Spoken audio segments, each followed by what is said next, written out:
Olá, vamos conversar mais uma vez sobre Martinho Lutero, nesta série de vídeos sobre o caminho da reforma de Martinho Lutero. Este é o vídeo de número 2 e eu vou tratar com você nesse momento sobre a passagem do Martinho de estudante universitário para monge agostiniano, tá? Então vamos lembrar aqui que no vídeo anterior eu falei sobre a infância de Martinho até o momento em que ele foi estudar na cidade de Eisenach para fazer os estudos pré-universitários. Quando ele terminou aquela fase educacional, o seu pai já tinha uma condição financeira um pouco melhor, o enviou para estudar na Universidade de Erfurt. A Universidade de Erfurt era uma das maiores do Império, naquele momento era a terceira universidade em tamanho do Império. A cidade de Erfurt tinha mais ou menos 20 mil habitantes e ela possuía, naquele momento, a universidade, cerca de 2 mil e poucos alunos. Então, era uma universidade de grande porte para a época, né? Era a terceira universidade em tamanho, em número de alunos da Alemanha, tá? Do Império Germânico. E ali o Martinho foi estudar direito, né? A carreira do pai, que o pai queria para ele era direito. Os estudos universitários incluíam um bacharel em artes, depois um mestrado em filosofia, e em seguida viria, então, o curso de direito, tá? Martinho Lutero iniciou esta caminhada ali, morando numa república com outros alunos na cidade, e era uma vida muito dura, né? Os alunos ali estudavam muito cedo e tinham atividades não apenas universitárias, mas também religiosas, porque naquela época os cursos universitários tinham elementos religiosos também. Os alunos precisavam assistir às missas, eles precisavam ter envolvimento aí com as casas religiosas da cidade.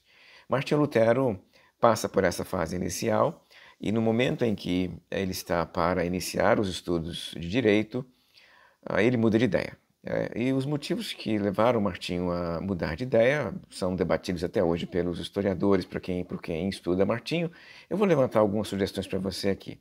Martinho conta que numa viagem que ele fazia de volta para a universidade, ele foi visitar os pais, não se sabe exatamente por qual motivo ele foi visitar os pais, mas na volta um raio caiu perto dele, na floresta.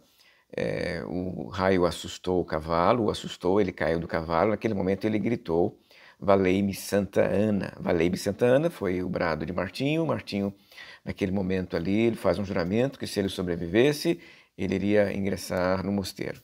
Pelo menos é isso que ele narra aí posteriormente, tá? E 3 meses depois ele está dentro do mosteiro. Ele abandonou os estudos universitários, abandonou inclusive sem autorização paterna. O pai dele ficou muito irritado quando soube que ele tinha abandonado o curso e ingressado no mosteiro. Então ele deixou a universidade e ingressou no mosteiro para fazer aí a carreira religiosa. O mosteiro escolhido por Martinho, era o mosteiro agostiniano de Erfurt, tá? Eu preciso lembrar você também que alguns estudiosos levantam outros motivos e outras razões, tá? Um dos motivos pode ser aí uma peste que assolava a cidade, assolava a região e matou várias pessoas. Isso pode ter influenciado Martinho nesse desejo de vincular-se aí ao mosteiro, porque o Martinho já demonstra, antes mesmo de ingressar no mosteiro, algumas ansiedades espirituais, em especial um grande medo da morte, medo da condenação. E quando a peste começou a rondar a região, matando muitas pessoas, inclusive um dos amigos de Martinho morreram, ele pode ter sentido, então, por causa do medo exacerbado da morte, ter o desejo de seguir a carreira religiosa e cuidar melhor da sua alma. Mas é possível apontar também outras razões e outras motivações. Por exemplo, alguns entendem que a ordem, o mosteiro que Martinho escolheu, era um mosteiro que tinha bastante envolvimento com a sociedade. Não era dessas ordens isoladas. Os monges agostinianos ali da cidade estavam vinculados à universidade local. Alguns deles lecionavam. O Martinho, inclusive, enquanto monge, vai lecionar durante toda a sua carreira religiosa.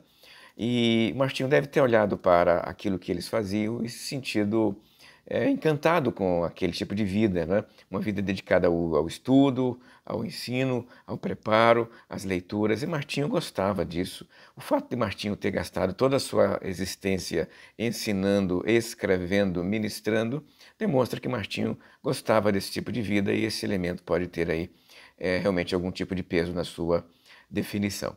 O que nós precisamos lembrar aqui é o seguinte: independente das razões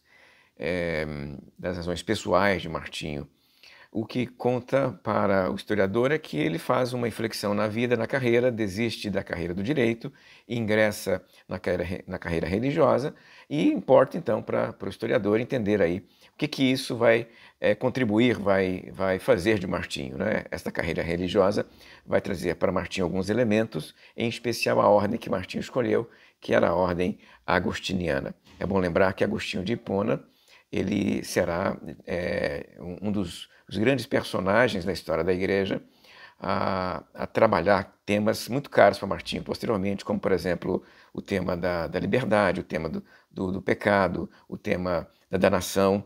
São temas que Agostinho trabalhou e o Martinho Lutero vai trabalhar também.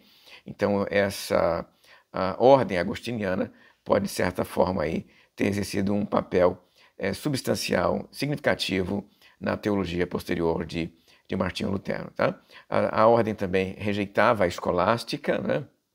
E Martinho também vai ser um detrator da escolástica, elemento que vai aparecer aí nos seus textos iniciais.